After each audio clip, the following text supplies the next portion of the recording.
right, good evening, folks. Dr. Freedom here with the Times of Doctor News from in and around the universe that, well, you know, will tingle and delight you in ways only your chiropractor will be able to work out in the end.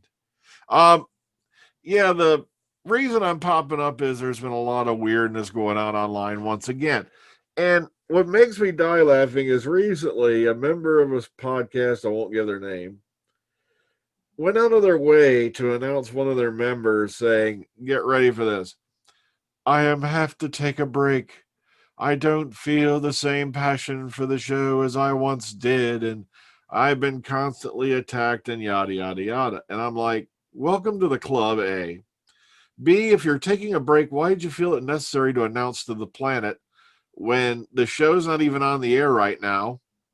So it's not like it's a mandatory job. You see, that's why I tell people, YouTube to me is a hobby. I don't do this for the money. Sure, maybe the extra $100 or so I get every now and then, it helps. It puts some gas in the tank, whatever. Buys me some McDonald's or some other fast food I don't need. But the problem is, it's like, okay, and now all of a sudden in another group, they put up this meme that's supposed to be against people who like Jodie, claiming that people who like Jodie are also attacking those who don't. And I'm sitting here thinking, okay, then show me one instance where a group of people who like Jodie went into a Jodie hating group and then started to troll them repeatedly. Or better yet, started direct messaging the members of that group or the admins and, telling them, shall we say, some rather harassing and bullying things.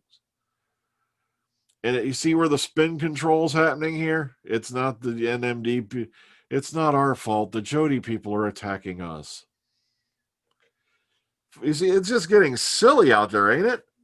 But it's like, really, in my experience, when I go to cons, in the real world, I have never seen actions by people at cons that are as cowardly and as weird as the ones you see online. It's so much easier to attack people from a distance, isn't it? Because, there's no chance they can reach around and slap the crap out of you. But, that's why I said one of these days I got to develop the virtual telekinetic head slap, but oh well, it's never going to happen unless technology catches up with us on that. I'm still demanding to know where my flying car is. But here's the main point I was getting a hold of you tonight. Okay, let's start off with this monster right here. The Sun had this article running around today saying, Jodie Whittaker quitting Doctor Who is being blasted as total nonsense by the insiders. The problem is the quotes that were in the article were from when she spoke about this back in 2019, or so I've been informed, because you see, when I went to actually read the article for myself this afternoon, because I didn't have a whole lot of time at work. You see, I don't like reading articles. I like doing this when I have the time to sit down, relax, and absorb the info. I don't like doing it at work. So when I finally get a chance tonight to click on it, oh, looky, it's gone. So somebody probably caught the fact that, okay, we're quoting shit from 2 years ago. So, maybe we ought to back off of this. All right. So right now, I think we can put the whole Jodie's not quitting story, but here's the thing. We don't know if the Mirror is 100% accurate either. I said the person who wrote the article for the Mirror, Nicola Methvin, has been more right than she has been wrong. But she still missed a few things here and there. None of us are perfect. We're all human. So this article, has already disappeared, the one from the Sun. And as I said online on Twitter earlier today, I've got 3 problems right off the bat with this article. Number 1, it's the Sun. Number 2, it's the Sun. And number 3, it's the Sun. I'll put it to you this way. The Sun, to me, is about useful in case you, let's say you don't have any toilet paper and you're in a stall. Okay. Sorry about that. My throat dried out. Let's say you're trapped in a stall with no toilet paper and no ball roll. There you go. There's your use for the Sun. Okay, so don't pay any mind to this. Now, also, this was sent to me. Now, apparently, a film crew has been assembled over on Barry Island. These pictures popped up here today. And if you run through them, there they are. They're assembled back there. Now, we're assuming this is Doctor Who, but I don't know. It's just no way to be sure. Like I said, we'll just have to keep our eyes on this and see what materializes. All right. So this was over on the Visit Barry Allen site. All right. Big Bang Theory and Doctor Who collide as Kunal, Nayyar, and Mandip Gill are snapped filming new thriller in Essex. I hope I just didn't butcher the poor man's name. Okay. Now, these two are looking pretty shifty as they work together on the set of the new Apple thriller, Suspicion. They were seen filming in Essex on Saturday afternoon, walking in and out of a carpet shop, having intense discussion that left, Kunal looking pretty angry. Now, once again, moving away from the bright and bubbly Raj from Big Bang Theory, Kunal was seen looking angry and menacing while in character, much like his surprise criminal role from last year. And there's a thing I haven't loaded yet. Now, sticking to COVID guidelines between takes, they were seen wearing full face guard as he was seen wearing full face guard as he spoke to other members of the crew and all that.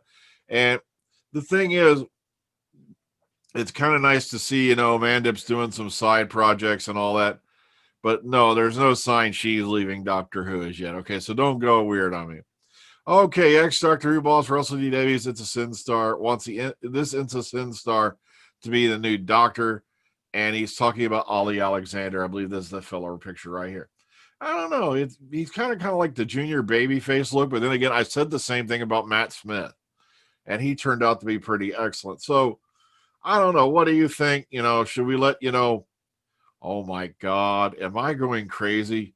Or to us older people, the first thing that just flashed in my mind when I saw this picture, and you're going to have to be my age or older definitely to get this reference.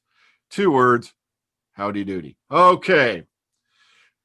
So that's his recommendation. All right, keep moving. All right, Doctor Who Coronation Street stars LGBTQ horror series. All right, I blocked my own title.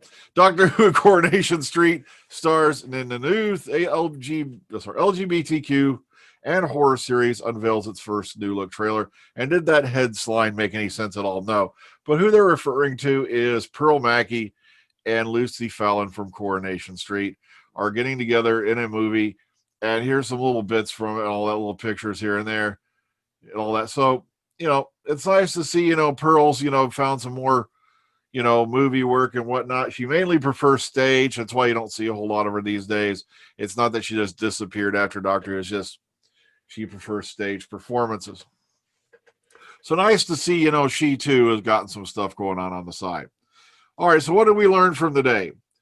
Number 1, it's the sun. Number 2, it's the sun. And number 3, it's the sun. And the only thing the sun is good for is in case you're trapped in the bog and you ain't got a bog roll, you ain't got a copy of the sun if it just happens to be on the newspaper rack. Because that's about the only good thing it's good for. And even then, it's gonna end up burning your butt. All right, the thing is, like I said, Nicola Methvin could be wrong at the mirror.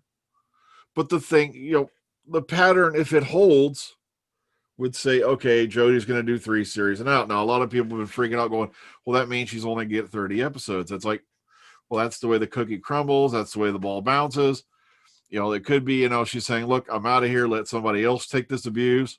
Or, but at the end of the day, there's been rumors that, once again, Chris Chibnall's leaving with her, and no one's actually printed that anywhere either. Folks, once again, if you seem to think that getting rid of Chibnall and Whittaker are going to solve these quote-unquote problems that Doctor Who has, it's not going to happen. Even if you brought in like Peter Jackson tomorrow, and on the BBC's budget, I'm not kidding. You're not going to get a Lord of the Rings production, okay? It's just the simple fact you got to remember this show is 16 years on. It is literally coming to its 16th year in its current, incarnation, shall we say. And it's, this happens to all shows, that there's a steady drop off beginning to end. You have fans who move on, you have fans who get too old for it, or also you have the BBC skipping years every now and then. And if you're not going to be constant and you're not going to be consistent, your fans are going to fly off the wagon. It's just, boom, it's one of the cardinal rules. You have to be consistent, you have to be there, and you have to be on time. And look at how many times they've changed the scheduling on Doctor Who. Dates, times, the time of year. It used to be when Russell T Davies and Julie Gardner were on every spring, boom, there you are. And then all of a sudden, it flew off into La La Land in the Moffat era. And that wasn't Moffat's fault. You got to remember, these are the kind of decisions that happen over the showrunner's head. Well, folks, I'm getting out of here, so please take care of yourselves and each other. I hate to bust any bubbles out there, but the Sun article's already been pulled. It was quoting stuff from 2019. And like I said, I wouldn't be the least bit surprised if Jodie's leaving this year, given the fact it's her third year of actual episodes, and she's probably going to go ahead and get out. Take care. Have a good one. See you all on the flip side. Freedom out, kiddies.